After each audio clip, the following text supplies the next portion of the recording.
Hello and welcome to Let's Talk European Champions Cup Groups. My name's Paul, I'm the guy behind DrivingMaul, and overnight, overnight my time in New Zealand anyway, they announced the pools or the groups for the European Champions Cup for 2017-2018. Now, as you can all imagine, it's a bit difficult getting excited about club rugby whilst the Lions is still on, and we've also got the internationals kicking off this weekend. So it seems a bit early for doing the pools, but I guess people want to do travel plans and all of that sort of stuff in place. So they have gone ahead and done this. But they've done the pools, but not the actual draw, haven't they? The games as to who's playing when, so you still don't know that either. Anyway, let's just get into that. Into the pools. I'm always up for rugby chat, so please do put your comments and thoughts below, either when you're watching live or if you're on Twitter or YouTube afterwards. In Pool 1 we have Wasps, La Rochelle, Ulster and Harlequins. It seems a little bit harsh on La Rochelle to be a second seed after topping the group in the top 14, but I guess when it comes down to it, it's the seeding's done on where you end up from sort of the finals and semi-finals, and they got kicked out at that stage, didn't they? Didn't make it to the final. So, being as they came up short in the playoffs, they've had to slip down. That looks like a pretty tough pool. Wasps, obviously, top of the Rugby Premiership, made it through the pool stages in the last couple of years in this competition, and in La Rochelle, it'll be a question of how seriously they take this and how much they concentrate on the league. Do they still want to continue to try and get that league placing first and deal with this in following years, or whether they have a shot at this? Ulster are a side that, for me, always flatter to deceive in this competition. I always expect them to do better than they actually do. And then finally we have Harlequins down there, who have a pretty good record in European competitions, but have been out of the Champions Cup and the Challenge Cup for the last couple of seasons. So, for me, I think we're looking at Wasps being the favourites here, should go through, and as top seeds that shouldn't be a big surprise, and then it'll be one of the other three to join them. But not when we get onto the other pools. Relatively speaking, I don't think it's that difficult a pool. We come across to Pool 2. We have Clermont, the French champions, Saracens, the European champions, Ospreys and Northampton Saints. So Clermont and Saracens at the final this year have been pooled in the same pool, and this, I guess, this is where we have a difference between the old Heineken Cup and the new Champions Cup around the seedings. In the Heineken Cup, the seedings were how well you had gone in Europe over the past 5 years, I think it was. Now, so it took time for you to build up your seeding and to get easier pools. Now it's done on your league placings. And it seems harsh to me that the champions of the reigning champions don't get a first seeding automatically. I thought they would do, and then you do all the rest of the seedings off league positions. But that's not how they have done it. So clearly, this is going to be a Clermont on Saracens going through in 1 and 2, and then Ospreys and Northampton Saints having a few spare weekends towards the end of the season. I know a few people have called Pool 2 the group pool of death, but I don't really think so. I think it's because there are two clear favourites, and the other two are basically not going to get through. If we come into Pool 3, we have Exeter, the Aviva Premiership champions, Leinster, Montpellier and Glasgow. Now, Leinster clearly have a strong pedigree in this competition, and you'd expect them to go well. Montpellier, which is going to have a change of style next season with a new coach and new players coming in, but obviously a big spending French side. You'd expect them to go well. Glasgow, again, a new coach in Dave Rennie, but they'll be hurting, having had a pretty poor season for Gregor's last season, relatively speaking, having been Pro 12 champions a couple of seasons ago. So, to me, this pool actually is looking like probably the second toughest pool. And also, you'd expect Leinster to go through with their history. But then, in reality, Exeter, Montpellier, Glasgow, any of those could go through, depending on how much they prioritise this competition and how well they go when they get off to a good start or not. Pool 4. Now, for me, Pool 4 is the pool of death. Munster, again, another side, lots of heritage in this competition. Went deep into it. Also made the Pro 12 final.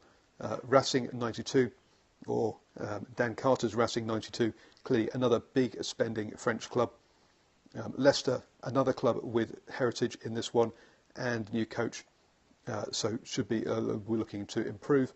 And then Castra's down there at the bottom, and they're a bit of a hot and cold club. You're not sure what you're going to get out of them each season, but when on form, they can be quite nasty too.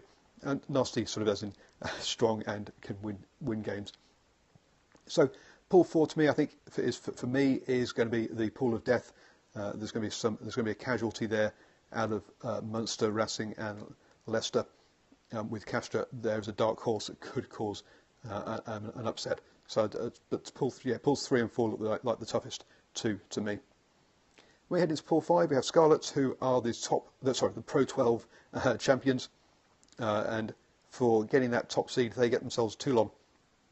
Obviously, another big spending French side who have great pedigree in this tournament, but have slipped away over the last season and not looking quite the dominant side they were, and they'll be looking at rectifying that.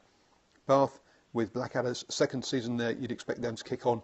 They clearly had a very good start to the last season, and then faded with injuries out of the Aviva Premiership playoffs.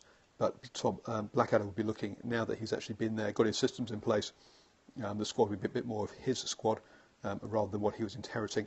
You'd expect Bath to be looking at pushing on. And then we have the whipping boys of the competition, Benetton, Treviso.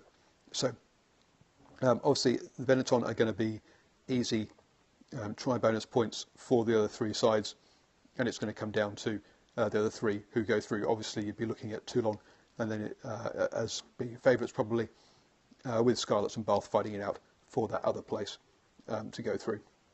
So lots of excitement, lots of people already looking forward to their European trips in Europe, and it should be. It looks like we've got some real crackers lined up there, with obviously Munster, Leicester being one of those games that we've had it's got lots of history around it.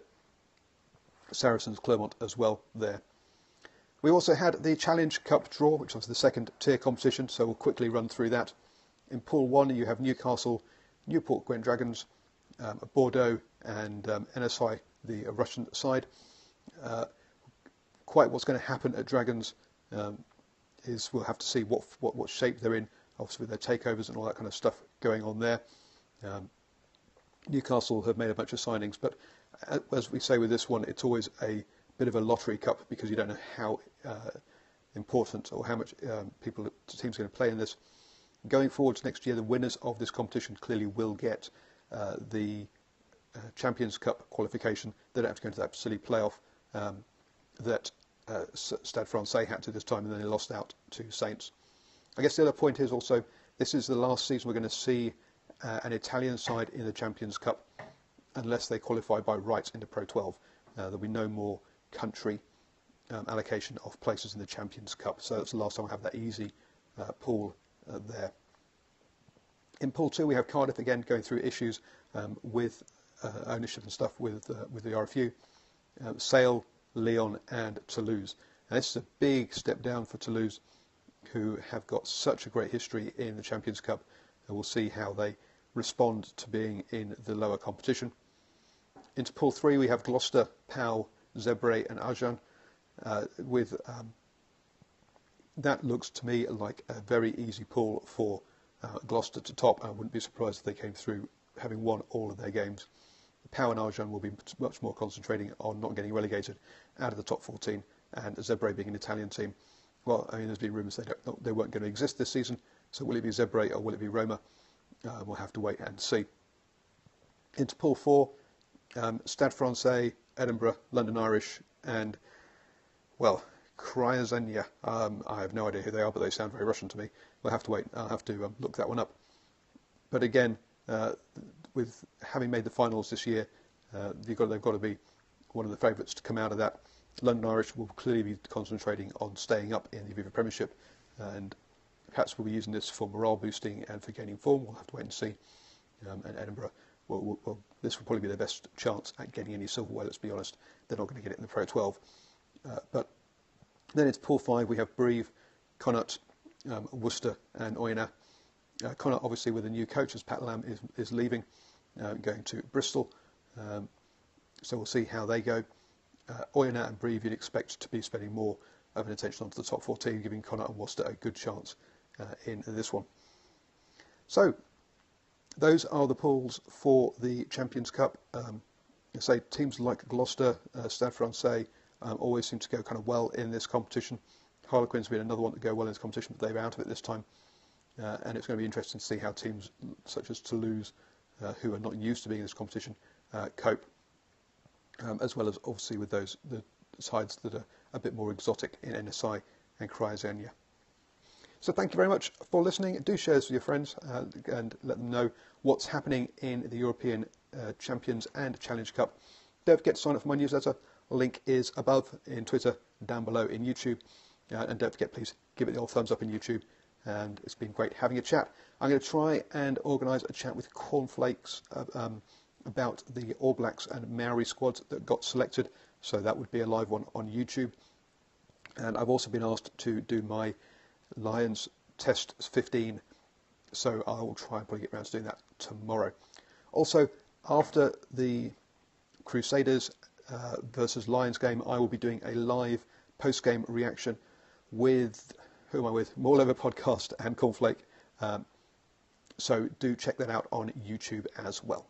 Thank you for joining me, and obviously I'm all over the place, well, not, as in lots of content out there, so do look out for my videos, and always, as I say, always up for a good old rugby chat.